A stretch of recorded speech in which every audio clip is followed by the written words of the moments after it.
Hello guys, welcome to my channel mask memers.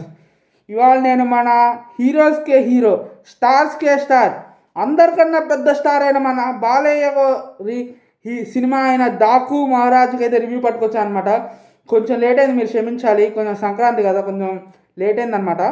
కరెక్ట్గా సంక్రాంతి రోజు చూసాను, అంటే 2 days అయిపోయింది. కానీ విషయం ఏంటంటే, ఇక్కడ రివ్యూలో మీరు సినిమా చూడటానికి బాలకృష్ణ గారి కోసం కాదు, కాస్త ఇది ప్రికాషన్స్ ఏంటంటే ఇయర్ ప్లగ్స్ ఉంటాయి కదా వినిపించకుండా, అవి పెట్టుకున్నారండి మీకు ఏమైనా ఇయర్ ప్రాబ్లం ఉంటే.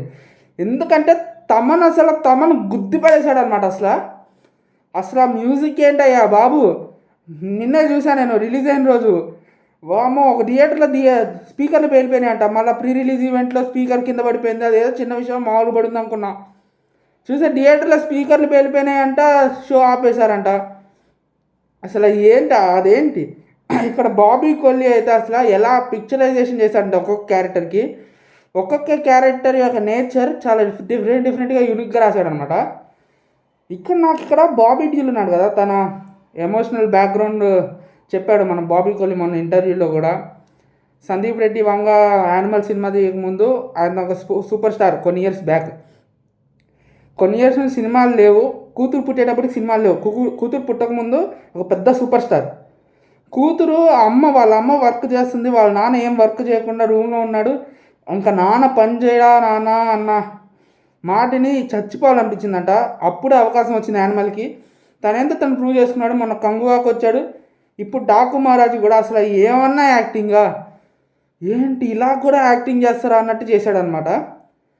తన క్యారెక్టర్ ఎవరిని బేస్ చేశారంటే మన రావణుడు ఉన్నాడు కదా, ఆ రావణుడిని బేస్ చేసుకున్నాను అనమాట. రావణుడు ఇంకా దారుణంగా ఉంటాడు.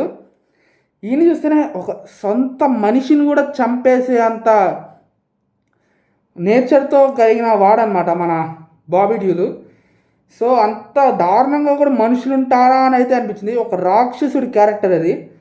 ఇక కొమ్ములు ఒక్కటి లేవు, పవర్స్ ఒక్కటి లేవు, రాక్షసుడు అనమాట. ఇట్లా ఉంటాడంటే రావణుడు ఇంకెట్లుంటాడో కానీ ఒక రాక్షసుడు.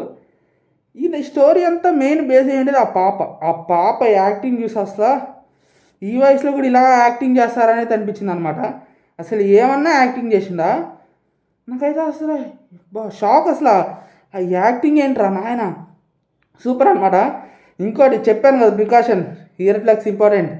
ఎందుకంటే అసలు మీరు ఈ సినిమా చూడటానికి ఫస్ట్ ఎన్బీకే అయితే, సెకండ్ తమన్, ఆ రీజన్తో వెళ్ళాలన్నమాట.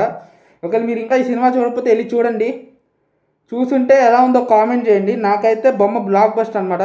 మనందరికీ తెలిసిందే బాలకృష్ణ కలెక్షన్స్తో సంబంధం లేదు, ఏం సంబంధం లేదు. సినిమా వచ్చిందా, హిట్ కొట్టామా, ఇంకో సినిమా తీసామా. అసలు బాలకృష్ణకి ఫ్లాప్ అనేది ఉంటుందా? అసలు ఏమనుకుంటున్నారు. థియేటర్లు అయితే దద్దరిల్లిపోతున్నాయి. ఇంకో సినిమా మన సంక్రాంతికి వస్తున్నామైతే అసలు టికెట్లే దొరకలేదు నాకు. నేను మీకు మార్నింగ్ చూసి రేపైతే రివ్యూ ఇస్తాను. ఎవరికైతే సంక్రాంతికి వస్తున్నాం రివ్యూ కావాలో, ఇంకా ఈ రివ్యూ నచ్చిందో like, share and subscribe to master memers.